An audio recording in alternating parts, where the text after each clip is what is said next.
Di sebuah stasiun kereta api, terlihat seorang petugas bernama Joe keluar dari salah satu gerbong. Ia baru saja menyelesaikan jam kerjanya dan bersiap untuk pulang. Namun begitu sampai di ruang loker, senyum di wajahnya langsung memudar. Di sana, ia menemukan surat balasan yang telah ia tunggu-tunggu. Surat permohonan kenaikan pangkat ditolak. Yang membuatnya makin kecewa, orang yang justru mendapat kenaikan pangkat itu kini berdiri tepat di hadapannya, menyuruh Joe untuk lembur, menggantikan salah satu petugas yang mendadak sakit. Joe sempat menolak dengan nada kesal, tapi karena yang memberi perintah adalah atasannya langsung, ia pun terpaksa kembali menjalankan tugas. Tak banyak yang bisa dia lakukan, selain menelan rasa kecewa dan menyembunyikan rasa lelahnya.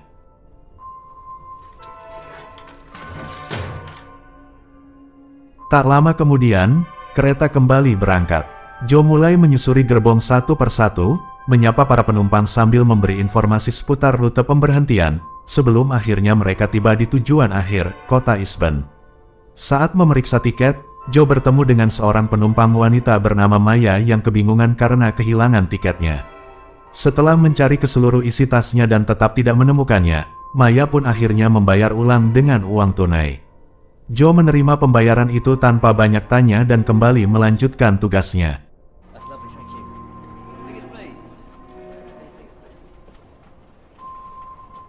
Beberapa penumpang tampak ramah, tapi sebagian lainnya menunjukkan sikap menyebalkan dan kurang bersahabat. Namun Joe tetap profesional. Ia terus berjalan, hingga akhirnya bertemu dengan rekan kerjanya yang diam-diam ia sukai bernama Ellen, seorang pramugari kereta yang sedang membagikan cemilan kepada penumpang. Momen itu tidak Joe sia-siakan. Dengan senyum penuh harap, ia mengajak Ellen untuk minum setelah jam kerja selesai. Namun sayang, Ellen menolak dengan halus. Katanya, tak akan ada kedai yang buka di jam segitu. Lagi pula, besok pagi ia harus kembali bekerja. Joe hanya bisa tersenyum kaku, kekecewaan sudah menjadi bagian dari harinya. Ia pun berpamitan dan pergi ke ruangannya untuk beristirahat.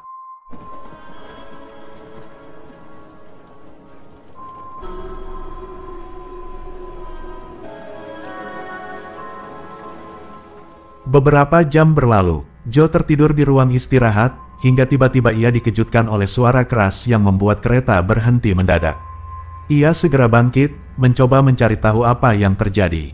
Suara dari ruang masinis terdengar lewat interkom, kereta mengalami kerusakan teknis, dan mereka harus berhenti sementara. Sambil menunggu kerusakan diperbaiki, Joe memutuskan untuk memeriksa kondisi penumpang. Namun begitu tiba di gerbong belakang, suasana mulai kacau. Para penumpang panik dan beberapa bahkan mulai berteriak. Joe berusaha menenangkan mereka semampunya. Di luar kereta, sang masinis sedang memeriksa bagian bawah gerbong dan menemukan seekor rusa liar tersangkut di roda. Saat ia hendak menyingkirkan bangkai hewan itu, tiba-tiba terdengar suara mencurigakan dari balik semak-semak.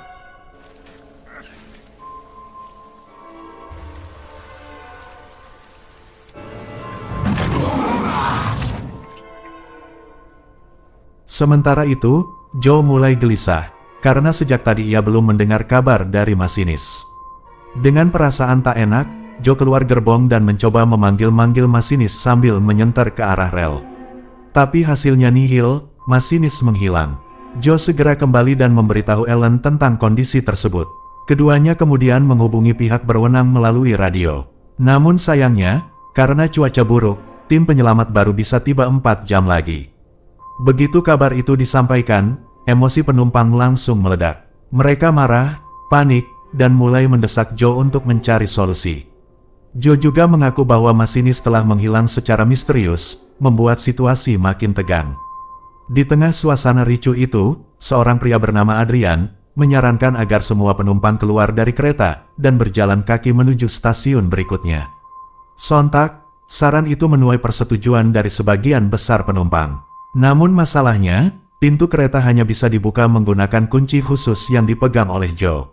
Mereka pun memohon agar Joe bersedia membukanya. Meski awalnya ragu karena bertentangan dengan prosedur keselamatan, akhirnya Joe menyerah dan ikut turun untuk mengawal perjalanan mereka menembus hutan.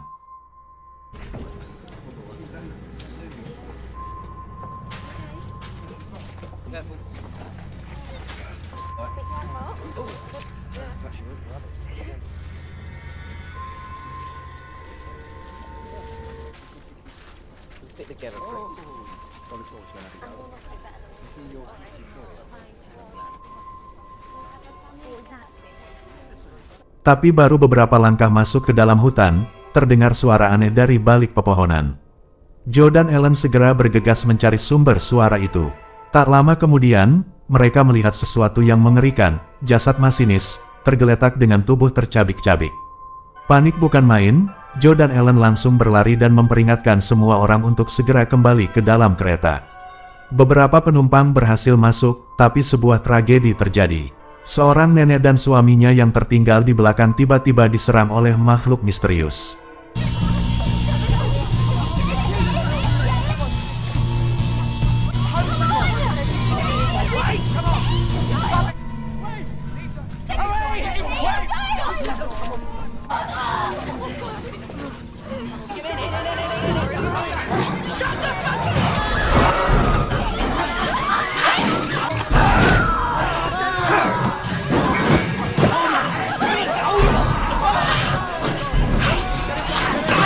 Joe dan Ellen berhasil menyelamatkan nenek itu, meski kakinya sudah terluka parah. Suasana mendadak hening ketika makhluk itu mulai menggedor kereta dari luar, disusul oleh suara cakaran dan lolongan yang melengking hingga perlahan menghilang di kejauhan.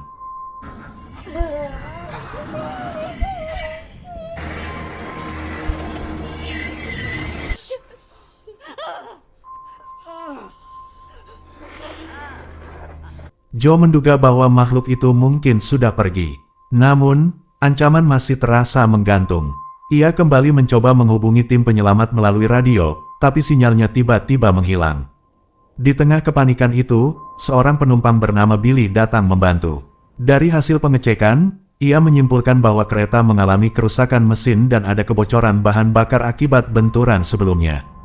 Joe menyampaikan temuan itu kepada semua penumpang. Tapi tiba-tiba, si nenek yang sebelumnya diserang berkata sesuatu yang mengejutkan, bahwa makhluk di luar sana bukan hewan biasa, melainkan mirip manusia. Beberapa penumpang menganggap nenek itu berhalusinasi karena trauma. Tapi belum sempat mereka berdebat lebih lanjut, terdengar suara gaduh dari salah satu gerbong. Joe, Billy, dan Adrian segera menyelidiki suara itu. Mereka mengira sesuatu yang buruk telah terjadi. Namun ternyata, suara itu hanya berasal dari seorang penumpang bernama Paul yang terjebak di toilet.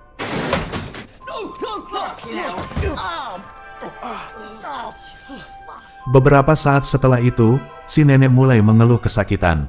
Luka di kakinya makin parah. Di tengah kekacauan itu, Maya mencoba menenangkan Nina, yang ternyata adalah putri dari si nenek. Namun saat mereka tengah berbincang, terdengar lagi suara keras dari arah pintu.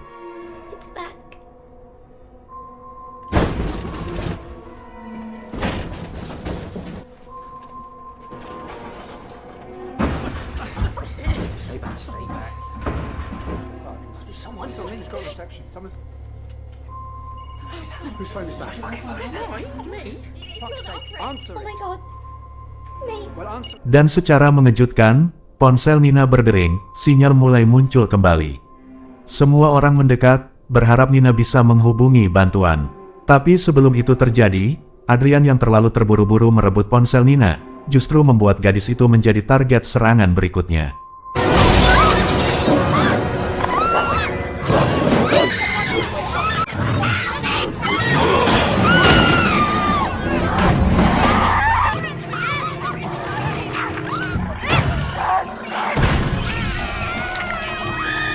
Joe dan Ellen segera memimpin semua penumpang untuk pindah ke gerbong lain.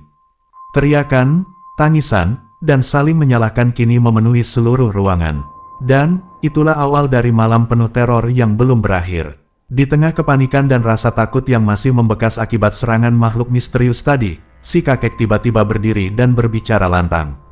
Dengan suara tegas, ia berkata bahwa jika mereka ingin bertahan hidup, mereka harus berhenti memperdebatkan hal-hal yang tidak penting. Menurutnya, satu-satunya cara agar mereka bisa selamat adalah membuat pertahanan dari peralatan yang tersedia di dalam kereta. Semua penumpang akhirnya ikut membantu, kursi-kursi dibongkar, koper disusun di depan pintu, dan semua akses masuk mulai ditutup rapat.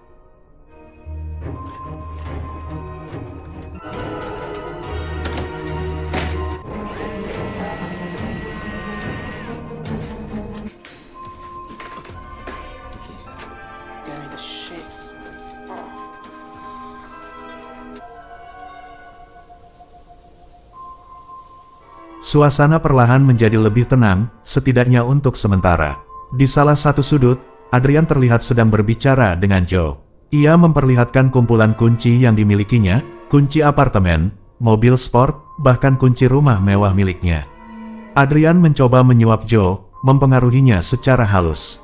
Ia berkata, kalau makhluk itu masuk lagi, kita buka pintu, untuk kita berdua saja.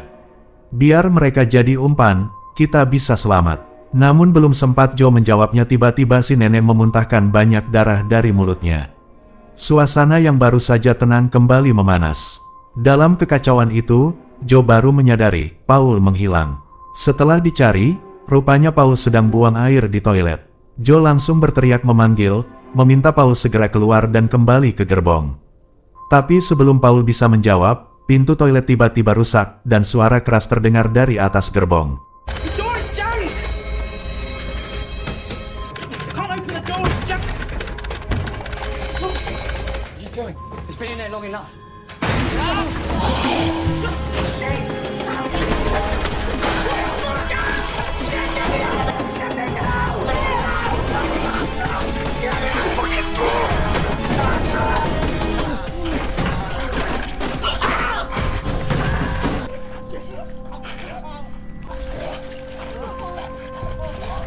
Sudah bisa dipastikan Paul meninggal dunia.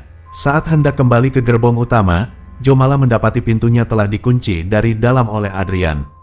Rupanya, Adrian berniat meninggalkan Joe di luar agar bisa melarikan diri. Untungnya, Joe berhasil diselamatkan sesaat sebelum makhluk itu menangkapnya.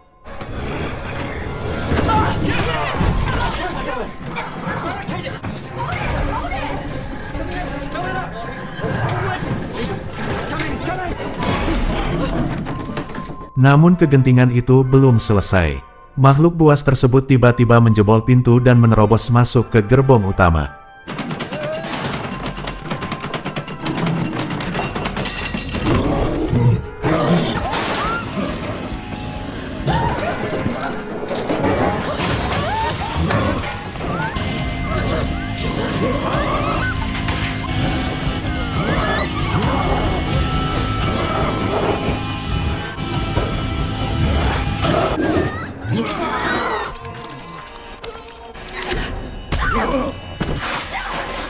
Sosoknya kini terlihat jelas di hadapan semua orang, makhluk mengerikan, tinggi besar, berbulu, dan bergigi tajam.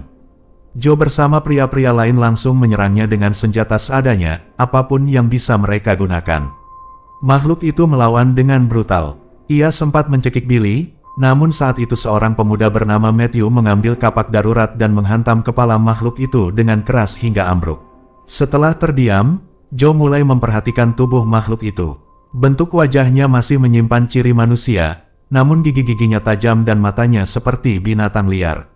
Di jari tangannya, Joe menemukan cincin kawin, menandakan bahwa makhluk itu dulunya adalah manusia. Semua orang mulai bertanya-tanya, jika makhluk itu dulunya manusia, berarti siapapun bisa menjadi makhluk serupa. Sorotan mata mereka lalu tertuju pada si nenek, yang terinfeksi karena gigitan sebelumnya. Sebelum sempat membuat keputusan, si kakek berbicara. Ia mulai menceritakan sebuah tragedi kelam yang terjadi di tahun 1953. Dulu, ada sebuah kereta yang anjlok di jalur ini. Saat tim penyelamat datang, semua penumpangnya telah tewas dalam kondisi mengerikan. Dulu ia menganggap kisah itu hanya legenda, tapi malam ini, ia menyaksikan sendiri kenyataan mengerikannya. Tiba-tiba, makhluk yang tadi mereka bunuh bangkit kembali. Kali ini, Joe langsung menghantam kepalanya dengan alat berat hingga benar-benar tak bergerak. Tapi dari luar jendela, mereka melihat makhluk lain mulai bermunculan di tengah hutan, jumlahnya lebih dari satu. Mereka saling mengintai, seolah sedang menyusun strategi untuk menyerang kembali. Di dalam kereta, tubuh si nenek mulai berubah secara perlahan. Adrian yang menyadari hal itu berusaha membunuh nenek sebelum mutasinya sempurna. Tapi si kakek dan para penumpang berusaha menahan Adrian. Ketegangan meningkat, hingga Joe datang dan menghajar Adrian hingga pingsan.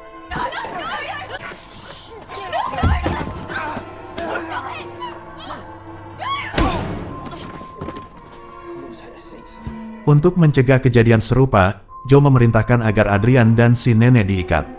Joe memutuskan untuk memperbaiki kereta, agar mereka bisa kabur sebelum makhluk-makhluk itu menyerang lagi. Ia dibantu oleh Billy, Ellen, dan Matthew.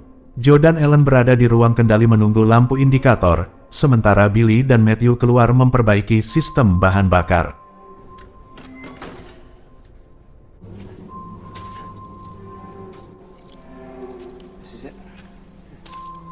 Billy turun ke bawah gerbong dan mulai memperbaiki. Namun saat Matthew berjaga, ia mendengar suara lirih seseorang meminta tolong dari dalam hutan. Karena penasaran, ia masuk ke dalam pepohonan dan mendapati Nina yang kini sedang dimangsa oleh manusia serigala.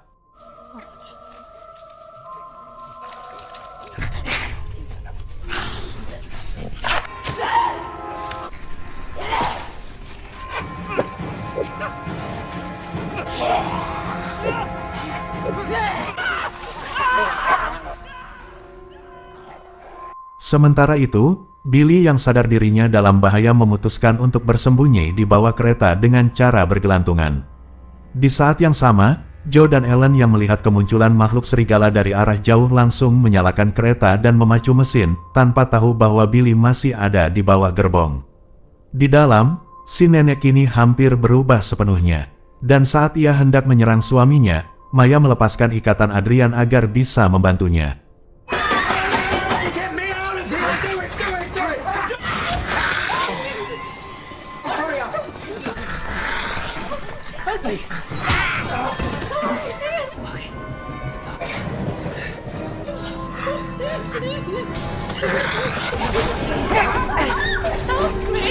Namun alih-alih menolong, Adrian malah mengkhianati Maya, menjatuhkannya tepat ketika makhluk lain berhasil membuka pintu kereta.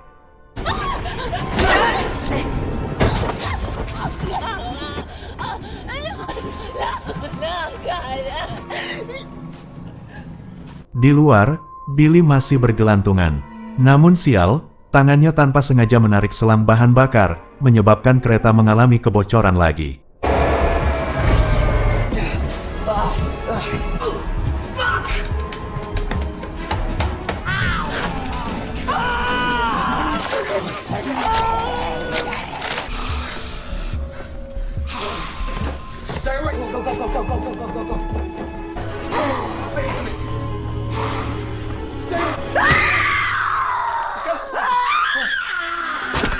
Kini hanya Joe, Ellen, dan Adrian yang tersisa. Mereka menutup semua pintu masuk dan bersiap menghadapi serangan terakhir. Joe punya rencana, saat makhluk-makhluk itu tiba, mereka akan kabur ke hutan dan mencari jalan ke stasiun terdekat. Namun saat mereka bersiap, Adrian justru menyerang Joe dan mencoba merebut kunci pintu. Ia ingin kabur sendiri dan menjadikan Joe dan Ellen sebagai umpan.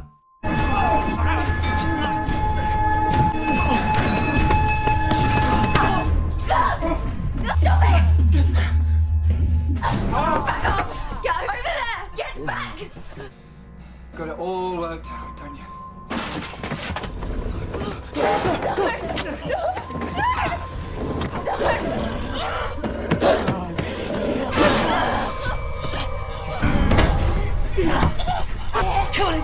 Di momen genting itu, tiba-tiba Billy muncul, namun membawa botol berisi api molotov. Ia melemparkan botol itu ke arah makhluk, membuat mereka mundur sesaat. Joe berhasil membuka pintu, namun Billy tak sempat keluar. Ia menjadi korban keganasan terakhir malam itu.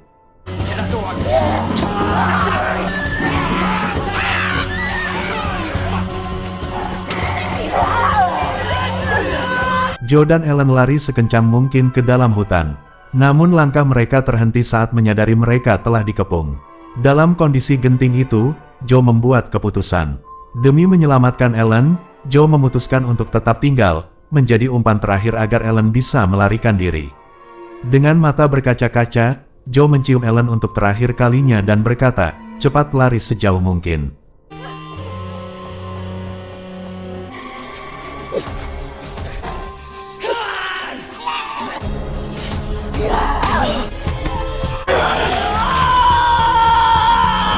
Adegan terakhir memperlihatkan Ellen yang akhirnya tiba di stasiun dengan selamat.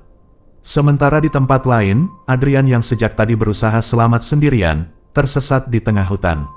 Ia tertawa pelan karena merasa berhasil lolos, namun senyum itu lenyap ketika di depannya tiba-tiba muncul sosok Joe, dengan mata merah dan taring yang menyeringai.